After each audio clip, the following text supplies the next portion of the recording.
I have to tell you, all of these responses have been amazing. But I almost fell out of my chair when Brother Jeff said the schools are the prisons. Are the prisons, yeah. And the reason why is because the schools are the prisons for the students as well as the teachers.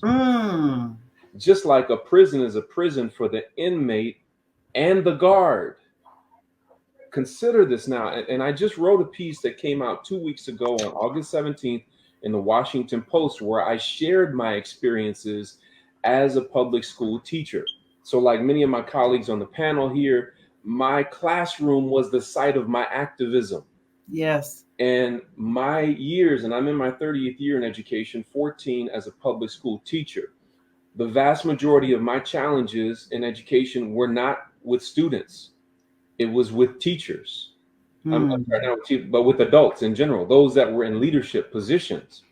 And so shout out to all the other conscious and committed teachers who are trying to infuse our culture and our history into the schools, but are coming up against penalties and difficulties similar to what I experienced when I was doing it. So I really want to encourage people to read that article from the Washington Post. You can just Google my name and Washington Post, and it'll come up on August 17th.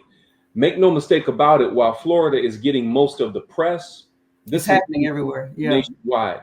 Yeah. Over 35 states have attempted to pass similar legislation as Florida, and 14 have actually passed that legislation. Alabama is one of them. Yeah. Yes, yes. And so this is why it's so important that we develop our own things. As I mentioned before, we've developed Reading Revolution online.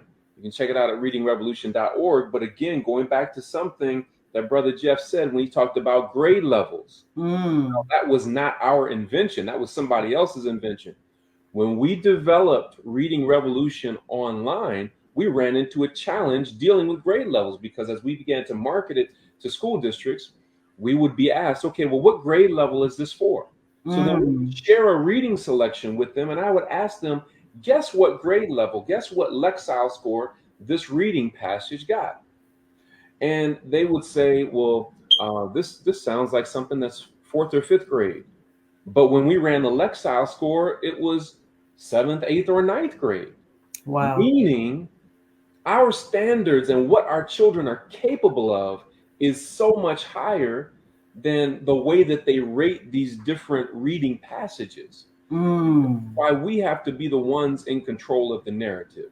That's if right. we want to be the ones that see the increases in literacy, if we want to be the ones to ensure that our history gets taught, we cannot just leave that to the public schools, but we do still need to advocate in those spaces, because our tax dollars are going towards producing those schools, those teachers, and those administrators, and they need to be held accountable. That's right.